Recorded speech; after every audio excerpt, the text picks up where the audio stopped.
gone through it knows what I mean. You know, my mother said that she had never been creamed so much since she was a baby. That's my favourite quotation of all time. It's like, she went in and they absolutely spoiled her literally to death. They spoiled her to death. And their spirits were looked after, their morale was looked after. They were kind of, there was so much humanity in it, that you come out of that awful experience, like, you have to say goodbye at some point. And I came out feeling nothing could have been done more. You feel that human beings can be the most magnificent of life forms in a way that you don't, it's not always easy to remember that. You know, you're going and you're hearing all the horror that we can get up to, and then you go down to a place like St. Francis and Raheny, or out to Blanchardstown, or any of the place all across the country, and you've people volunteering to help other people who are in dire distress. They're being kind to their relations, they're putting things in context. All the beauty of the relationships, even sometimes that hadn't been, happen in the hospice before the person is allowed to move gently on.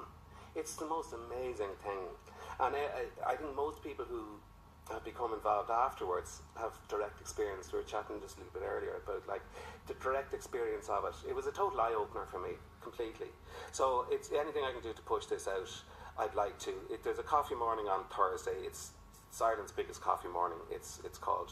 You can get packs if you want to run one from the hospice, but I think at this point there's only 2 days left. Yeah. Really, what I'd love, find one near you. Find one near you. Like there's something like 80,000 people went to it last year. They made 1.5 million for it. Now, these are all just people from every walk of life. Their kids. You know, there's a juice morning going on in Edenmore, I hear, where they're not going for the coffee.